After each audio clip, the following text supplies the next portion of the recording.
Ya, para penonton, kita akan ke Met Malaysia sebentar saja lagi. Tapi sebelum itu, kita ingin berhenti berehat seketika. Kembali lagi selepas ini di Selamat Pagi Malaysia.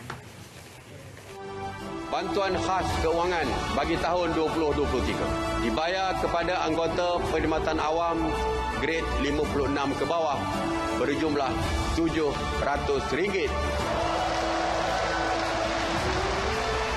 dan RM350 bagi pesara kerajaan dan veteran tidak berpencen yang akan diberi pada Januari 2023. Jika sebelum ini cuti tanpa rekod bagi urusan kematian hanya tertakluk kepada kematian suami dan isteri, ibu kandung dan bapa mertua, bapa kandung dan bapa mertua serta anak saja. Penambahbaikan tafsiran ahli keluarga diperluas kepada kematian yang melibatkan adik-beradik, nenek dan datuk bagi anggota perkhidmatan awam.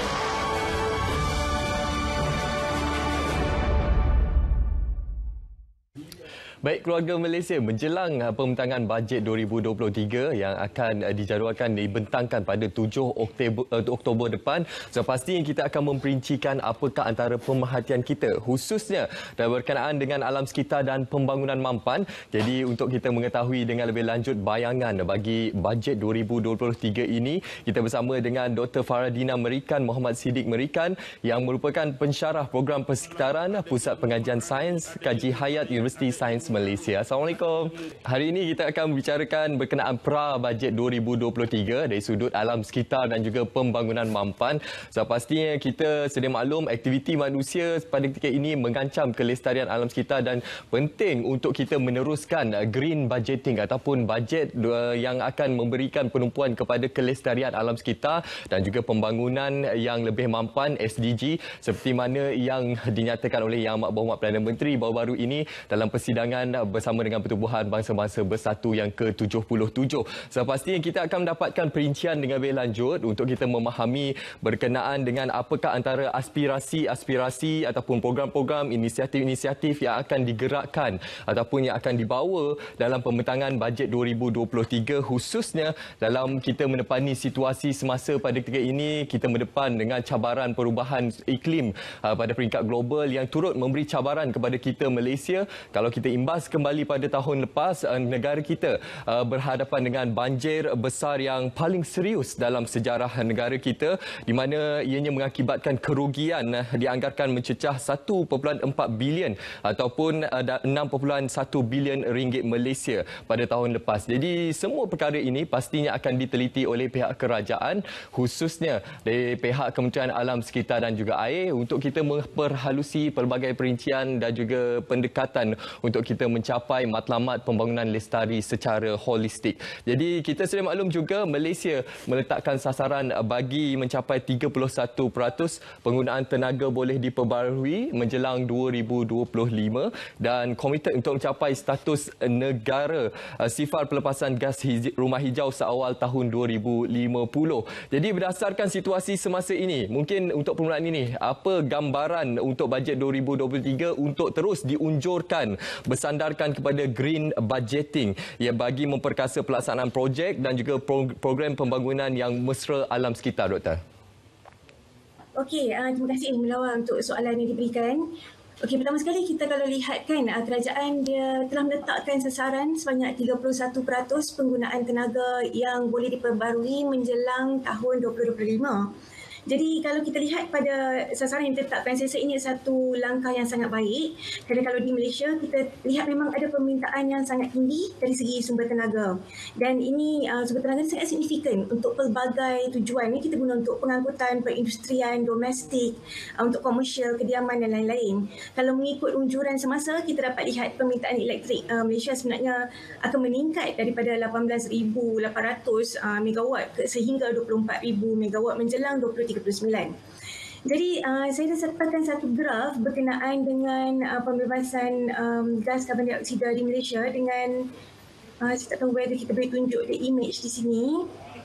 Ya, kalau kita lihat kepada graf yang ada di KTV sekarang ni, kita dapat lihat penghasilan gas karbon dioksida di Malaysia dia lebih tinggi daripada keluaran kasar dalam negara. Jadi ini menunjukkan kebergantungan Malaysia yang sangat tinggi terhadap sumber tenaga fosil untuk sebagai bahan api untuk penggunaan tenaga kita. Jadi apabila dibakar, sumber bahan api ini akan menyebabkan pelepasan gas rumah hijau yang sangat berbahaya seperti karbon dioksida yang bukan sahaja menyebabkan pencemaran tetapi juga boleh meningkatkan suhu global.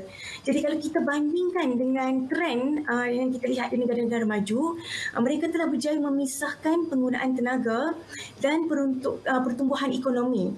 Jadi ada peningkatan dari segi ekonomi tetapi penggunaan tenaga kekal rata ataupun jatuh.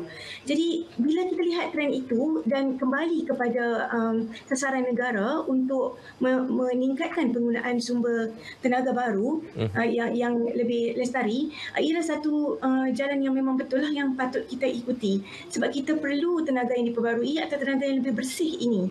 Macam sebagai contoh di USM sendiri telah mengambil inisiatif pemasangan panel solar lebih daripada 90 lokasi di seluruh kampus dan ini akan dapat membantu mengurangkan pelepasan karbon dioksida melebihi 200,000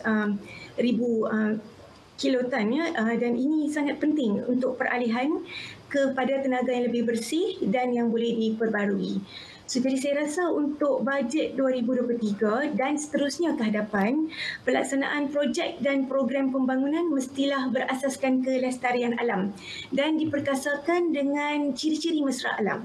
Memandangkan penggunaan sumber tenaga yang boleh diperbarui di Malaysia masih lagi dalam kuantiti yang kecil kalau kita lihat secara menyeluruh dan pembangunan negara boleh diperbarui dengan cara mendapat bantuan dan juga mendapat bajet lah yang disasarkan untuk meneroka potensi dan untuk membangunkan tenaga yang boleh dibarui ini dengan lebih baik di Malaysia.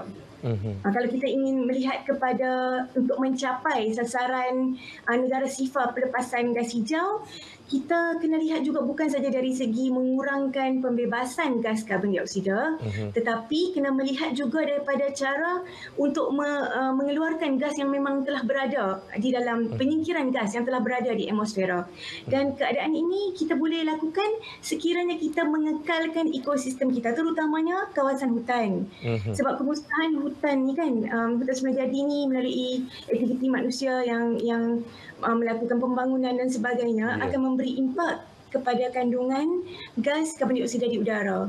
Sebab elemen alami seperti hutan, lautan, tanah ni mempunyai keupayaan untuk menyerap semula karbon dioksida di udara. Jadi kita lihat daripada dua segi. Satu, untuk cuba mengurangkan dengan menggunakan tenaga yang lebih sustainable, tenaga yang boleh diperbarui. Satu lagi dari mengekalkan elemen alami kita supaya proses penyingkiran gas yang telah berada di atmosfera dapat dilakukan dengan lebih baik.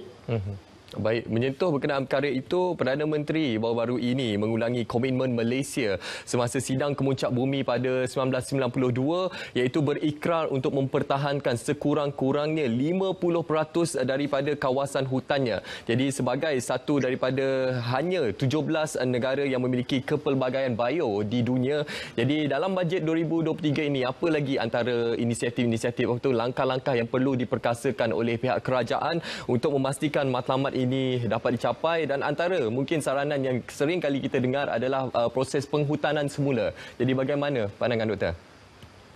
Okey, ini satu saranan yang saya sangat suka. Saya rasa first of all kita di Malaysia kena jaga hutan kita. Itu yang utama. Sebab diversity dalam hutan ni sangat penting bila kita menuju ke arah iklim yang lebih mencabar, keadaan iklim yang lebih mencabar. Sebab sekiranya berlaku bencana, kita kena fikirkan tentang bekalan makanan yang boleh terjejas. Contoh, sekarang kita banyak bergantung kepada sumber makanan import kan. Macam kita nak makan sayuran macam brokoli, cauliflower, semua ni bila berlaku perubahan iklim dan peningkatan suhu akan mengganggu produktiviti tumbuhan ini dan kita mungkin tidak dapat membekalkan semua makanan yang kita perlukan dalam jumlah yang bersesuaian nelayan. Jadi kalau kita boleh meletakkan lebih kawasan yang kita gunakan sebagai kawasan pelindungan untuk kawasan hutan, ada mewartakan hutan yang sedia ada sebagai hutan simpan, sebagai taman negeri, dan kita menjaga kawasan hutan kita, maksudnya kita ada akses kepada kepelbagaian diversiti yang tinggi, tumbuhan yang tinggi, kepelbagaian genetik yang tinggi. Jadi apabila berlaku dalam keadaan bencana, kita lebih mempunyai daya mampan yang baik untuk meneruskan kehidupan kita. Sebab kita boleh senantiasa kembali kepada resource kita, tumbuhan kita yang asal, dan menggunakannya untuk sebagai makanan yang diperlukan di kala itu. Kalau kita terlampau bergantung sangat kepada makanan yang import, ini akan menimbulkan masalah. Kita pernah ada isu dengan kekurangan tepung masa India mengalami suhu yang tinggi kan, yang kering tu, dan kita tak dapat supply tepung yang mencukupi kerana kita terlampau bergantung kepada import. Jadi bila kita mengekalkan kawasan hutan kita dan mengekalkan biodiversiti kita, jadi kita tahu kita ada satu bank yang kita boleh always pergi dan dapatkan sumber-sumber baru dan tumbuhan yang mungkin lebih rintang, yang boleh hidup dalam keadaan yang lebih mencabar, tumbuhan kita sendiri, tumbuhan tradisi kita sendiri di negara kita sendiri yang boleh kita gunakan untuk memastikan kita tak akan ada masalah dengan makanan yang tidak cukup dan sebagainya. Jadi saya rasa bajet perlu dilihat kepada memberikan peruntukan kepada penyelidikan yang melibatkan kajian terhadap biodiversity. Kerana kita perlu mengadakan satu inventory yang sangat baik tentang spesies-spesies yang kita ada di dalam hutan dan spesies-spesies yang berpotensi sebagai sumber makanan. Sebab kalau kita lihat, kita dah lama melupakan tumbuhan-tumbuhan tradisi seperti ulam-ulaman yang juga ada nutrien yang tinggi. Dan kita dah macam kita dilupa, tumbuhan tradisi telah dilupakan. Tapi ada lebih banyak lagi sumber-sumber yang belum kita explore dan lihat sama ada ia juga boleh dijadikan sebagai satu sumber makanan. Betul. Sekiranya berlaku krisis iklim, kita ada tidak perlu kurangkan kebergantungan kepada sumber luar, tapi lebih kepada apa yang kita ada dalam negara. Jadi penyediaan dana penyelidikan untuk kajian biodiversiti yang lebih intensif sangat diperlukan supaya kita ada satu database yang kita boleh rujuk dan kita boleh tahu di mana sumber-sumber yang kita ada, dan ini sangat-sangat berguna untuk berhadapan dengan krisis iklim yang kita predik bakal berlaku ini. Itu sangat penting untuk kita terus bersama-sama kita memberikan pendidikan dan juga melaksanakan pelbagai program untuk kita melestarikan alam sekitar dan juga pembangunan yang mampan. Jadi sebagai kesimpulan, mungkin ada kata-kata daripada doktor sendiri, mungkin harapan untuk bajet 2023 ini untuk pembangunan negara kita lebih makmur dan juga lebih lestari pada masa hadapan, doktor. Okey, saya rasa kalau kita nak move forward dengan keadaan yang secure kan, lebih selamat, kita perlu menekankan tentang aspek-aspek konservasi, perlu menekankan aspek-aspek yang melibatkan biodiversiti, dan kita perlu melihat penggunaan tanah kita, penggunaan hutan kita dengan baik. Dan bajet juga perlu kita lihat dari segi merujuk semula dan menyemak semula akta yang kita ada, sebab Environmental Act kita, akta perhutanan kita agak lama. Jadi kita boleh review balik seperti yang kita lakukan dengan akta hidupan liar, di mana kita boleh memberi lebih perlindungan kepada diversiti kita lah. Dan dari segi cara kita menguruskan sumber kita, ini sangat-sangat penting. Dan saya rasa kita juga perlu lihat kepada cara untuk mempromosi dan memperkasakan penjanaan produk tempatan, inisiatif tempatan, tanaman tempatan, kempen membeli barangan tempatan, sebab kita nak kurangkan kebergantungan kepada barang-barang import. Sebab barangan import ni juga the carbon emission akan termasuk dalam domestic carbon emission. Jadi kalau kita nak mencapai sifar pembebasan karbon, kita kena kurangkan import barangan. InsyaAllah, sepasti sama-sama kita nantikan capaian daripada pembentangan bajet 2023 kelak, khususnya dalam memberi penekanan kepada alam sekitar dan juga pembangunan mampan. Terima kasih saya ucapkan kepada Dr. Faradina Merican, Muhammad Siddiq Merican atas perkongsian pada pagi ini. Terima kasih, Doktor. Sama-sama, harapnya memberi manfaat kepada semua. InsyaAllah. Baik, itu antara perkongsian kita dan juga pemerhatian kita berkenaan dengan pra bajet 2023. Dan